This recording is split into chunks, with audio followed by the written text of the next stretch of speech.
Minifigures are a huge part of LEGO. They appear in almost every LEGO set, and there are hundreds of different designs and unique minifigures out there. And since I'm a huge fan of Ninjago, and you guys are too, it was time for me to go on the internet and buy the rarest Ninjago minifigures I could find. And some of these minifigures honestly shocked me with the incredible amount of detail and work that went into these extremely rare minifigures. In today's video, I'm going to be examining these amazing minifigures, ranking these minifigures, and building different dioramas from the show for each of these minifigures.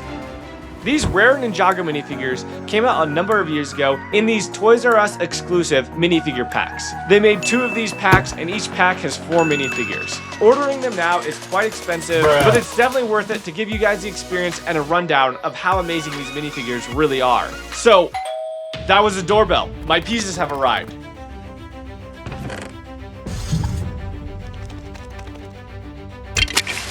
Oh my goodness. In their fancy packaging. It almost looks fake. I almost didn't want to take them out of the boxes. I knew that once I had taken the knife, cut the tape, and opened them up, these minifigures would forever not be as nice as they were when they were in the packages. But that's okay, because it's just a bunch of plastic. We can line all 8 of these minifigures up, and they look fantastic. All of them are set up just waiting for someone to play with them. So let's dive into the first minifigure here. Our first minifigure is a white Nindroid. Cyrus Borg made a line of white Nindroids to protect the Realm Crystal, but they're much more rare than the black Nindroids that came out in Rebooted. Both the white and the black Nindroids have basically the same detailing. I do think the purple and the red go really nice with the white.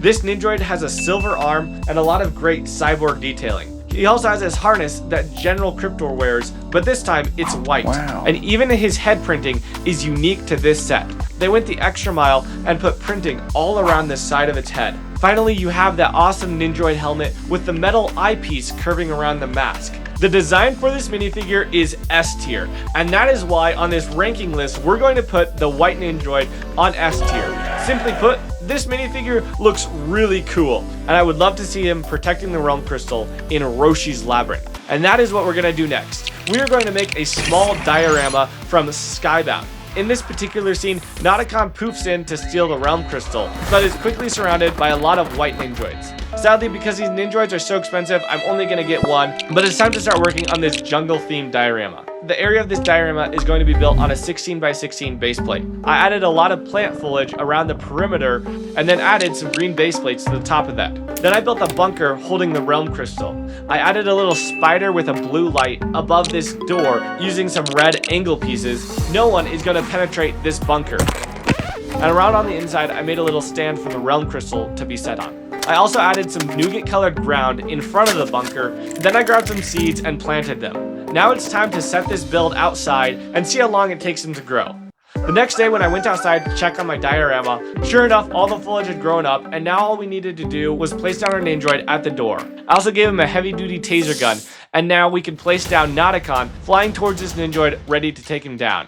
If anyone's going to get into this bunker, it's probably going to be Nauticon the Jinn. This Hiroshi's Labyrinth diorama is complete. Let's just hope the Nindroid can protect the Realm Crystal from Nauticon. Time to move on to our second minifigure. Nero, the Elemental Master of Mind, appeared in Season 4 Tournament of Elements, and has since appeared in a couple different seasons, and he's by far one of the hardest Elemental Masters to get your hands on. When I built Chen's Island, this is one of the only Elemental Masters I didn't buy just because he was so expensive. But here we are with the official Nero minifigure. And I gotta say, they did a really good job with the design. His legs are plain and gray, but his torso has some really unique printing, and his robe is actually silver and can shimmer. He also has a cool belt, and he's got this really grim face. It almost looks like he is about ready to scream out in pain. He also has a unique hairpiece, which makes him look like he's getting a little bit old because the hair on the side of his head is getting white. This minifigure is also equipped with a purple energy piece to indicate his power. I really like this Nero minifigure, and I'm going to place him on A tier. Now it's time to build the diorama for this minifigure. In Hunted, Lloyd and some of the Elemental Masters sneak into Borg Tower to broadcast to all of Ninjago City that the Resistance will rise up and stand to face Garmadon to the bitter end. It's one of my favorite moments from Hunted, and it's time to recreate this studio building out of Lego bricks. I built the base with some pipes and detailing, then I built up 2 light gray walls, but in the show, Ultraviolet has vandalized the walls by spray painting all over them. So it's time for me to get out some colorful bricks and spray paint all over these walls. The designs were really fun to make using a lot of different tiles, and I placed these wall panels on the walls. For detailing on the floor, we got some spray paint cans and a computer system to broadcast the show. I went to my computer and made some stickers, printed them out, and placed them on the computer screens. 2 of them were for Ultraviolet's show that was no longer on air, and one of them was Lloyd being filmed by Ash, which I placed down holding a camera. I also placed down Lloyd by the wall, I put Skylar in this scene, and Griffin Turner. I also made Ultraviolet held captive with his rubber band, and finally placed down Nero with a microphone. From the computers, I got a whip piece that looks like a cord going up to 2 large studio lights I added above. Now the Resistance can record their inspiring message and send it all throughout Ninjago City, inspiring people to stand up against evil. The third rare minifigure we have here is Sensei Jay. I feel like that's a nice way of saying old Jay. This Sensei Jay minifigure appeared in Possession, when Jay sees a reflection of his mature self. They really knocked the design of this minifigure out of the park. The leg printing has these little straps that wrap around to the side of the leg, just showing how much work they put into this minifigure. Going up to the body, the front and back have amazing detail. On the back, you have Jay's symbol with 2 shurikens. And this minifigure even has slick looking arm printing. The head basically looks exactly like Jay's, except now he has an eye patch and some facial hair.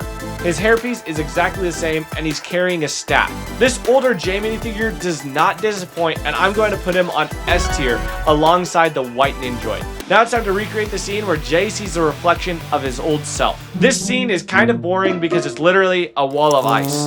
And that is exactly what I made. I laid down transparent tiles on the floor. I used these big rock pieces in transparent blue and set this Jay minifigure behind it. I also placed Nia behind him.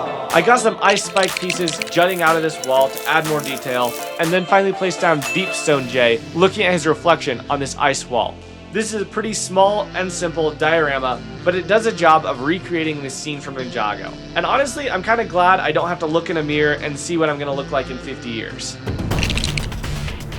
Our 4th minifigure on the list is Kabuki Nya, found in Season 4 of Ninjago, The Tournament of Elements. This minifigure has some amazing and intricate designs. The robe that she's wearing has some dragons swirling up it. The front and the back of the torso have amazing prints, and on her right arm, she even has a little communication device so that she can keep in contact with Dareth. Nia also has 2 different expressions that basically look exactly the same, then of course her classic hair.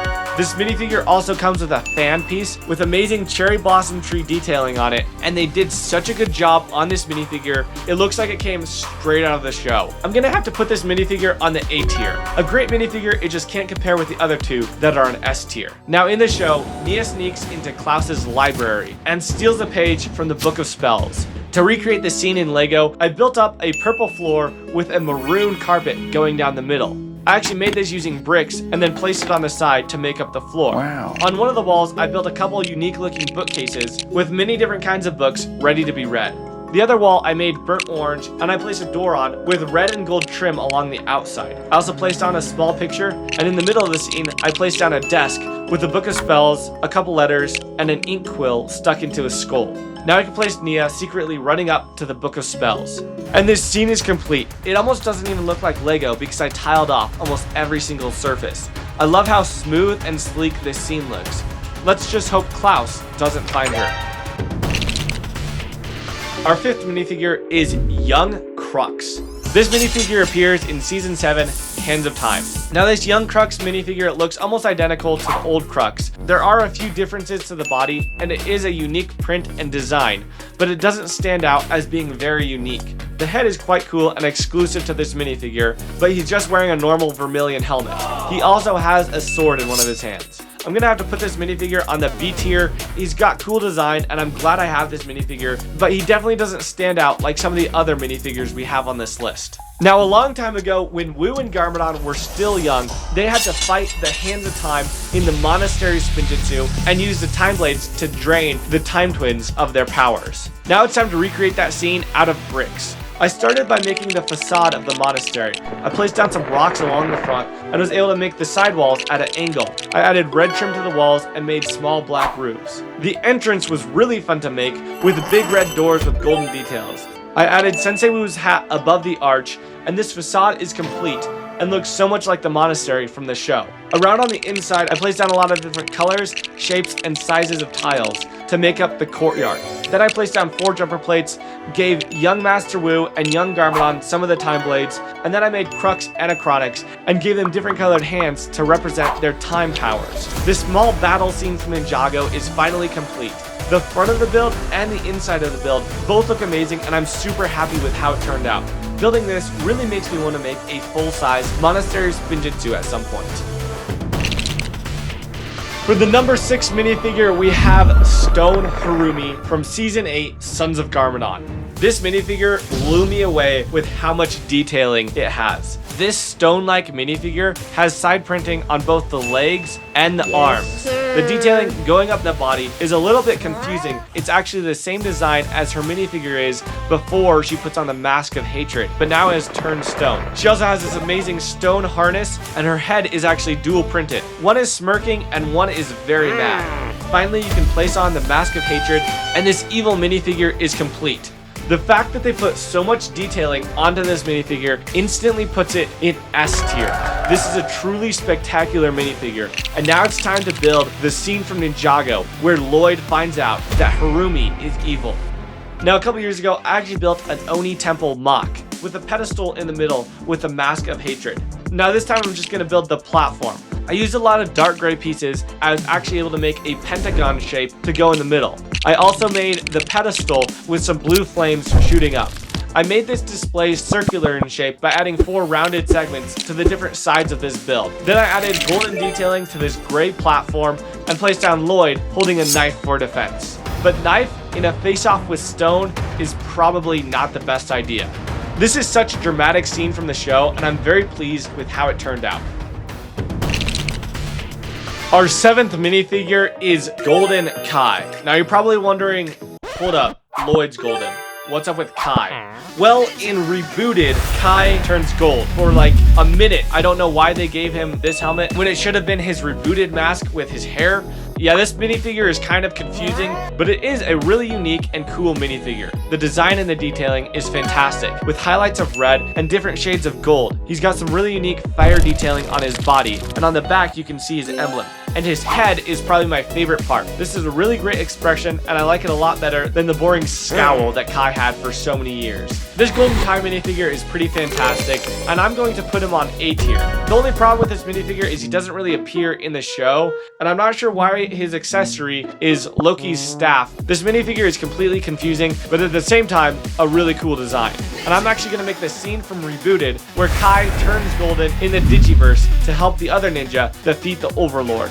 I made the platform using a lot of transparent blue tiles going along the top, and then coming down the side you have some purple elements. And now it's time to create quite the disturbing Overlord minifigure. I added a lot of black slithery tentacles, and going up to the body, I placed on these big Hulk arms with hands on the end. His head has 2 menacing red eyes. Now I can place him on the Digiverse, ready to battle Golden Kai. This is definitely the most unique diorama I've built in this video, and I like the wacky design of the Overlord. Now the last minifigure we have is a Sons of Garmadon Thug from obviously Season 8 Sons of Garmadon. He's got a motorcycle chain hanging from his belt, and it actually wraps around the leg, which is very rare for minifigures to have side leg printing. He also has some tattoo printing on his arm. And honestly, the detailing going up the front and the back of his body is pretty insane. He's got some unique hair printing to make it look like it's fading into the mohawk. His face printing is also unique. He also has this chrome baseball bat. I love the design of this minifigure. There's just so many other more unique Ninjago minifigures they could have made in place of this guy. So I'm going to put him in B tier. And now it's time to build the scene from Ninjago where Cole is locked up in the Sons of Garmadon headquarters, and 2 of the Sons of Garmadon thugs walk past holding a mysterious box with something inside. I built another Sons of Garmadon thug and made a little box. I wonder why there's crying from inside this box. Then I placed him down on this tiled off cobblestone walkway and placed down some prison doors and made walls going up either side. This way Cole cannot escape from the prison. Getting closer to the street level, I placed down some nougat arches to finish off the underground area of this build. Above it, I stacked some bricks up and laid it down as a road. Then I slid in some street lines and finally made a map of the subway system underground, using rubber band pieces to indicate where the subway goes. Now this two-story display is complete. I love how you have a street view, and then beneath it you've got the underground Sons of Garmadon base with coal behind bars. So there we have it. 8 rare Ninjago minifigures and 8 unique dioramas to go along with the minifigures. I had a really great time making this video. Hope you guys enjoyed it, and I cannot wait to see you in my next Brick Legends video. Peace out.